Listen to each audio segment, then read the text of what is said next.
सेवा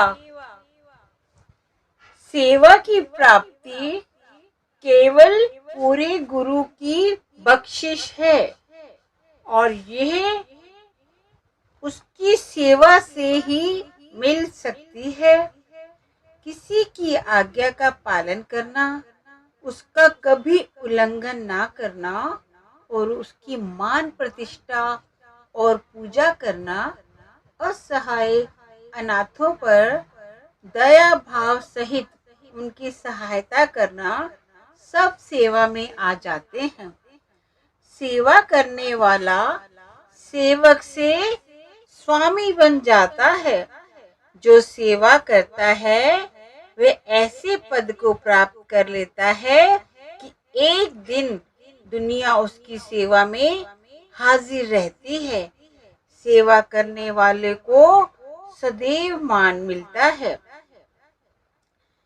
सेवा सब करनियों का सार है। जो सेवा से रहित हैं, वे उसके शुभ फल को प्राप्ति कदापि नहीं कर सकते। सेवा से रहित सब भेष किसी काम के नहीं। सेवा 4 प्रकार की है: तन की, धन की, मन की और सुरत की।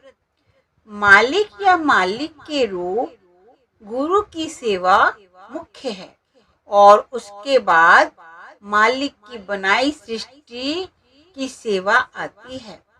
हरि के दासों के दर पर हर प्रकार की सेवा करना, पानी ढोना, पंखा झलना, चक्की पीसना, झाड़ू लगाना आदि निहाल होने का कारण है। संसार के राज्य, संपत्ति और उच्च पद उसकी बराबरी नहीं करते। सेवा तभी सफल होती है जब वे आंतरिक मन से की जाए।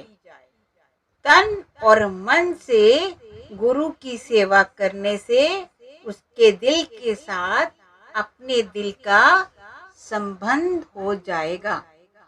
गुरु हरि नाम का पुंज है, वे हमारे अंतर में आ बसेगा। किसी ऐसे पूर्ण पुरुष की सेवा करो जो आपकी मेहनत को व्यर्थ ना गवाए और अंतर्गति को जाने। जब ऐसे महान पुरुष का मिलाप हो तो उस गुरुदेव की जो अकाल की मूर्ति है पूजा करो। यदि किसी को गुरु के दर पर पहुंचने का सौभाग्य प्राप्त हो जाए तो उसे चाहिए कि गुरु की आज्ञा को पूरे मन से स्वीकार करे, क्योंकि जिस ओर मन जाएगा उस ओर ही तन भी साथ खींचा जाएगा। मान रहित होकर सदैव हरि नाम का चिंतन करो। मन को गुरु के हाथों बेच ही दो। जो भी सोचो गुरु के द्वारा ही सोचो। अपनी युक्तियों और दलीलों को पूर्णतया त्याग दो। ऐसे सेवक के सब कार्य सिद्ध हो जाते हैं। तन, मन और धन की सेवा से अधिक एक और सेवा भी है, इसे सुरत की सेवा कहते हैं। सुरत की सेवा सुरत का तन के रोम रोम में से निकलकर अंतर्मुख शब्द के साथ जुड़ने का नाम है। सुरत की सेवा भक्ति है, जिसके द्वारा अंतर से अहंकार भाव मिट जाता है। घर बार, जाति और देश की सेवा अच्छी चीज है, पर ये हमारे बंधन में फंसने का कारण बन जाती है।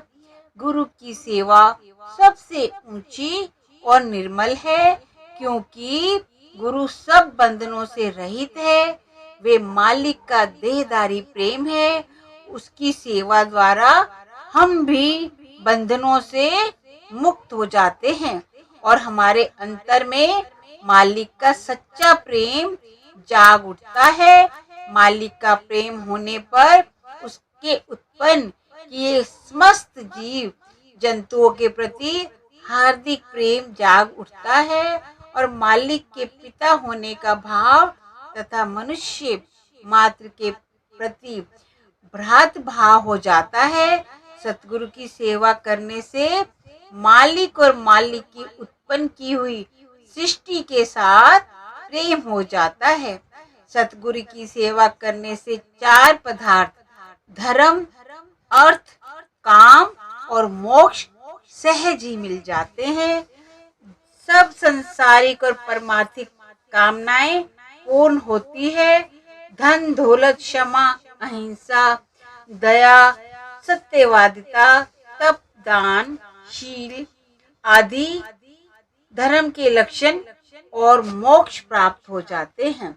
गुरु सुरत या आत्मा के ज्ञान की संपत्ति प्रदान करता है जो तन, मन और धन सबसे अधिक मूल्यवान है। इसीलिए ये तीनों गुरु पर न्यौछावर हैं। गुरु की सेवा तथा गुरु के चरणों की शरण ही उसकी भक्ति है और हरि नाम में लीन होना है।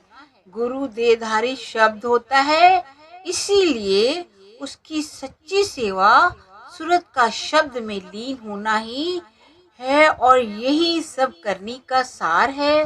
गुरु की सेवा तपों में श्रेष्ठ तप और संपूर्ण तपों का सार है।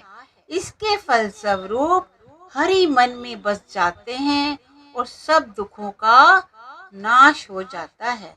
गुरु की सेवा उसको प्राप्त होती है जिसके धुर से पूर्ण भाग्य हो और धुर मस्तक में लिखा हो। गुरु की सेवा चारों युगों में मान्य रही है और वे मालिक को भाती है। सेवा के योग्य केवल दो ही है, एक संत और दूसरे राम। राम मुक्ति का दाता है और संत जन राम नाम को जपते हैं। सेवा कौन कर सकता है? यहाँ सेवा कहाँ होती है? और गुरु के सेवा के अनेकों फलों का वर्णन किया गया है।